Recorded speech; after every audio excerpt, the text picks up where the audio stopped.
দাদা, এতদিন আমরা দেখছিলাম যে বাঙালি শ্রমিকরা ভিন রাজ্যে বাংলা ভাষায় কথা বললে আক্রান্ত হচ্ছে। এবার একেবারে কলকাতা বিশ্ববিদ্যালয়ের ছাত্র কারমাইকেল হোস্টেলে বাংলা ভাষায় কথা বলেছে বলে তাকে হেনস্থা করা হচ্ছে।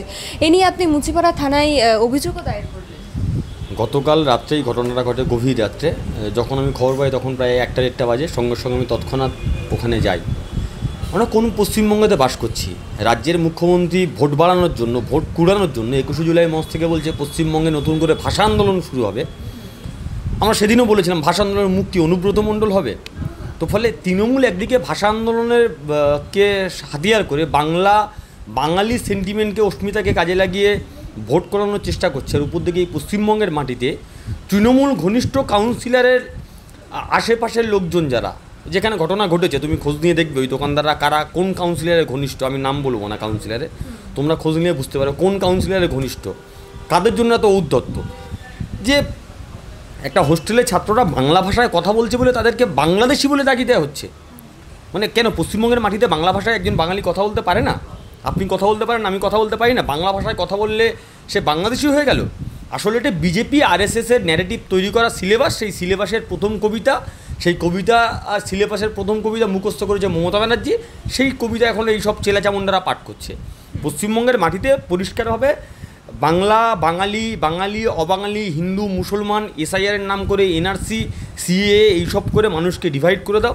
এই যে দিনের পর দিন কলেজে ভর্তি, এতদিন কলেজের রেজাল্ট বেরোলো না, বেসরকারি কলেজগুলোতে ভর্তি কমপ্লিট, সরকারি কলেজ এখন ভর্তি শুরু করতে পারলো না, শূন্য অসংখ্য কলেজগুলো নামি দামি কলেজ সেগুলো ফাঁকা হয়ে পড়ে আছে, বেকারদের হাতে কাজ নেই, শিক্ষা ব্যবস্থায় ভেঙে পড়েছে, নারীদের সুরক্ষা নেই। এই আরজিগত শুধু একটা না, শ্রীরামপুর নার্সিংয়ের ঘটনা আরও চোখে আঙুল দিয়ে প্রমাণ করে দিয়েছে। তামান্নার মতো একজন ছোট্ট ফুটফুটে বাচ্চা তৃণমূলের বোমার আঘাতে শহীদের মৃত্যুবরণ করলো। প্রমাণ হয়ে গেছে মহিলাদের নিরাপত্তা নেই, মানুষের নিরাপত্তা নেই, কথা বলার কোনো অধিকার নেই। সেখানে দাঁড়িয়ে এইগুলো থেকে যাতে মুড ঘোরানো যায়, যাতে ফোকাস ঘোরানো যায়, সেজন্য এই বাঙালি হিন্দু মুসলমান এই করে মানুষকে ভাগ করে দাও যাতে মানুষ কথা বলতে না পারে। কালকের এই ঘটনার পরে আমরা তৎক্ষণাৎ ওখানে যাই, মুচিপাড়া থানাতে আমরা এফআইআর করেছি, পুলিশকে কার্যত বলে এসেছি যদি অবিলম্বে গ্রেপ্তার না হয় তাহলে আমরা আমাদের মতো করে রাস্তায় নামবো। আমাদের বাংলা ভাষায় কথা বলার অধিকার আমাদের সবার আছে এবং পশ্চিমবঙ্গের মাটিতে এই করে বেশি দিন রাজনীতি করা যাবে না। আমরা আমাদের ভুল এজেন্ডার বিরুদ্ধে মূল এজেন্ডার লড়াই, সেই মূল এজেন্ডাতে টিকে থাকবো আমরা। পশ্চিমবঙ্গ যেখানে বেশিরভাগ মানুষ 90% ধরতে গেলেই তারা বাংলাভাষী, সেই জায়গা থেকে দাঁড়িয়ে একজন ছাত্রকে বাংলা ভাষায় কথা বললে বাংলাদেশি, এটা তো ভিন রাজ্যে হচ্ছিল, এবারে এই রাজ্যেও তার মানে এর বীজ পুঁততে চাইছে। একদমই তাই। দেখো, এটা তো বহুদিন আগে কৈলাস বিজয়বাবু বলেছিল যে আমি চিনলাম কী করে, ওরা চিড়ে খাচ্ছিল, লুঙ্গি পরেছিল আর বাংলা ভাষায় কথা বলছিল, এইদিকে আমি বুঝতে পেরেছি যে ওরা বাংলাদেশি। সেই ন্যারেটিভ আস্তে আস্তে পশ্চিমবঙ্গের মাটিতে নামানো হয়েছে এবং সেই ন্যারেটিভ তুমি স্পষ্টত দেখতে পাচ্ছ। ভারতীয় নাগরিক সে বাংলা ভাষায় কথা বলে গরিব মানুষ পশ্চিমবঙ্গ থেকে ভিন রাজ্যে কাজে গিয়েছে, গুজরাটে কাজে গিয়েছে, ইউপিতে কাজে গেছে, হরিয়ানাতে কাজে গেছে, সেখান থেকে তুলে নিয়ে পুলিশ টর্চার করছে এবং কার্যত পুলিশি টর্চারের মুখে সে বলতে বাধ্য হচ্ছে যে আমি বাংলাদেশি।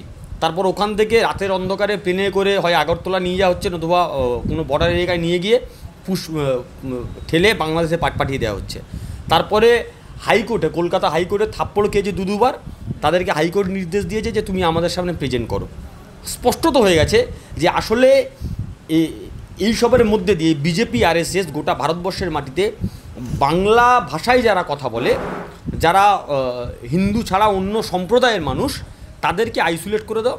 কারণ রাম মন্দির ইস্যু শেষ, নতুন করে বিজেপির ভোট রাজনীতি হবে না। এনআরসি সিএর বিরুদ্ধে গোটা ভারতবর্ষের মানুষ যেভাবে রিজেক্ট করে রাস্তায় নেমেছিল, তাতে বুঝেছে এনআরসি সিএ দিয়ে খুব বেশি লাফালাফি হবে না। তাই নতুন করে মানুষকে ভাগ করবার জন্য এমন কিছু একটা লাগবে যেটা মানুষকে ভাগ করতে সুবিধা হবে। সেজন্য এসআইআর নিয়ে আসা, সেজন্য বাঙালিদের উপর আক্রমণ, বাংলা ভাষায় কথা বলে। শুধু কি বাঙালি, আসলে বিজেপির এজেন্ডা হচ্ছে হিন্দি, হিন্দুস্তান, হিন্দি সাম্রাজ্যবাদী ভাষা আগ্রাসন, হিন্দি ভাষা আগ্রাসন চাপিয়ে দেওয়ার চেষ্টা করা হচ্ছে। তার বিরুদ্ধে দাঁড়িয়ে গোটা ভারতবর্ষের মানুষ ঐক্যবদ্ধ হচ্ছে। কিন্তু আমাদের প্রশ্ন হচ্ছে সেখানে দাঁড়িয়ে তৃণমূল কংগ্রেস যেভাবে এটাকে নিয়ে রাজনৈতিক ময়দানে তাস খেলাবার চেষ্টা করছে এবং তৃণমূলের আমলে এই রাজ্যে সবচেয়ে বেশি ক্ষতিগ্রস্ত এই বাঙালিরা হয়েছে। তৃণমূলের আমলে পশ্চিমবঙ্গের মাটিতে সবচেয়ে বেশি ক্ষতিগ্রস্ত এই মাইনরিটি, এই মুসলমানরা হয়েছে। এটা পশ্চিমবঙ্গের মানুষ আস্তে আস্তে বুঝতে পারছে। এই যে কালকে যারা আক্রান্ত হয়েছে তারা পশ্চিমবঙ্গের প্রত্যন্ত গ্রাম থেকে উঠে আসা ছেলে, কলকাতা ইউনিভার্সিটিতে পড়ে এবং সেই ইউনিভার্সিটির ভালো স্টুডেন্ট পড়বার কারণে তার ইউনিভার্সিটির একটা হোস্টেল আছে, সেই হোস্টেলে থাকে। তারা বাংলা ভাষায় কথা বলে।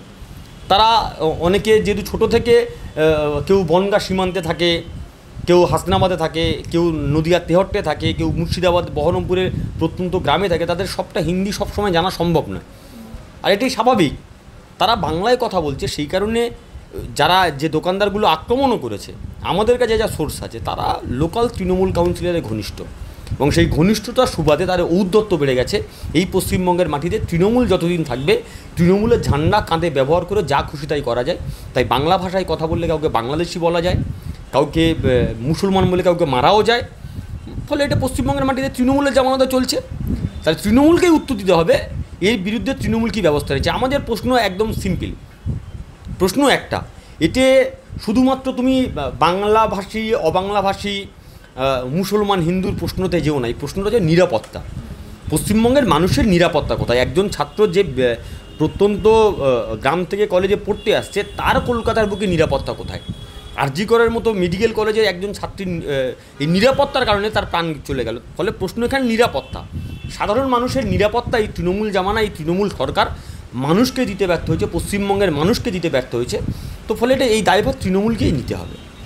এই যে যখন পরিযায়ী শ্রমিকরা ভিন রাজ্যে আক্রান্ত হচ্ছে, তখন মুখ্যমন্ত্রী তাদেরকে প্রথমে বলেছিলেন যে তিনি 100 দিনের কাজ দেবেন, কিন্তু এখন বলছেন তিনি 5,000 টাকা করে প্রত্যেক মাসে ভাতা, অর্থাৎ শ্রমিকদের জন্য মাত্র 5,000 টাকা বরাদ্দ করছেন প্রত্যেক মাসে তাদের মাসিক আয় হিসাবে।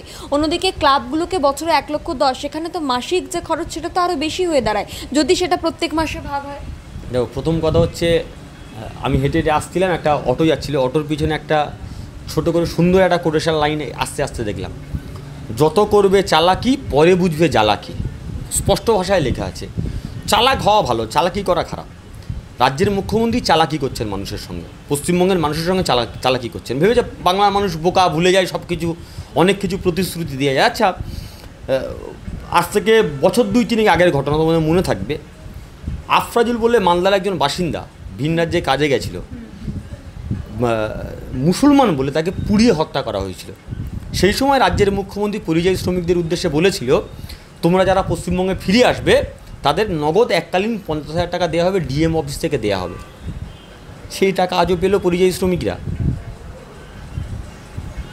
আজকে যে বলছে 5,000 টাকা করে দেওয়া হবে, এই 5,000 টাকা করে দেওয়া হবে মানে আমফানের ট্রিপল বিলির মতো অবস্থা হবে।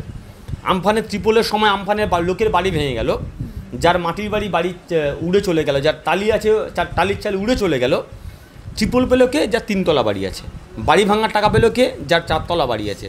টাকা পেল কে? যে তৃণমূলের নেতা। তো ফলে এই যত প্রকল্প তৃণমূলের জামানাতে আসবে তার বেনিফিশিয়ারি হবে তৃণমূল কংগ্রেস। এই নতুন করে যে 5,000 টাকা বলছে ভাতা দেওয়া হবে, এই 5,000 টাকাটা বেশিরভাগ ওনার ভাই ভাইপোরা লুটে পুটে খাবে। ওই বলবে, গিয়ে বলবে আমি পরিযায়ী শ্রমিক, তৃণমূল নেতা ফোন করে দেবে, হ্যাঁ ও পরিযায়ী শ্রমিক, 5,000 টাকা লুটে পুটে খাবে। আসল যারা পরিযায়ী শ্রমিক, যারা সত্যি মূলত কষ্টে আছে, তারা টাকাটা পাবে না। 1 নম্বর প্রশ্ন। 2 নম্বর প্রশ্ন হচ্ছে, যে পরিযায়ী শ্রমিক এই রাজ্য ছেড়ে অন্য রাজ্যে যাচ্ছে কেন? তারা ফিরে আসবে তো ঠিক আছে, ফিরে আসলে আপনি ভাতা দেবেন, সে প্রশ্নের সেটাই, আমি সেই প্রশ্নে যাচ্ছি না। কিন্তু আমাদের প্রশ্ন হচ্ছে, এই রাজ্য থেকে মানুষ অন্য রাজ্যে কাজে কেন যেতে হচ্ছে? তার মানে আমার রাজ্যে কাজ নেই। যে তৃণমূল কংগ্রেসে তোমরা সাংবাদিক, তোমাদের উচিত হচ্ছে শাসক দলের নেতাদেরকে প্রশ্ন করা, কেন যাচ্ছে আমাদের রাজ্য থেকে? আপনি তো বলছেন যে সব বেকারদের কাজ দিচ্ছি আমরা, আপনি তো বলছেন লাখ লাখ টাকা বিনিয়োগ হচ্ছে পশ্চিমবঙ্গের মাটিতে। এখন নতুন শিল্পপতি হয়েছেন সৌরভ গাঙ্গুলি, যিনি ওই ইস্পাত শিল্প করছেন। তাহলে এইখানে তো আমাদের শ্রমিকদের কাজ হওয়ার কথা, বাংলার মানুষের কাজ হওয়ার কথা। বাংলার মানুষ যে এত লক্ষ লক্ষ মানুষ বেকার লোকজন যারা এই রাজ্য ছেড়ে অন্য রাজ্যে কাজে যাচ্ছে, তার মানে এটা চোখে আঙুল দিয়ে আমাদেরকে দেখিয়ে দিচ্ছে এই রাজ্যে কাজ নেই। তৃণমূলের নেত্রী প্রতিদিন ক্যামেরার সামনে দাঁড়িয়ে ওই শিল্প সামিট, বেঙ্গল মিন্স বিজনেস এরকম করে নাম করে আসলে পশ্চিমবঙ্গের মানুষকে বোকা বানানোর চেষ্টা করছে। পশ্চিমবঙ্গের মাটিতে কোথাও কিছু হচ্ছে না। শিল্পই একটা হয়েছে, চুরি শিল্প।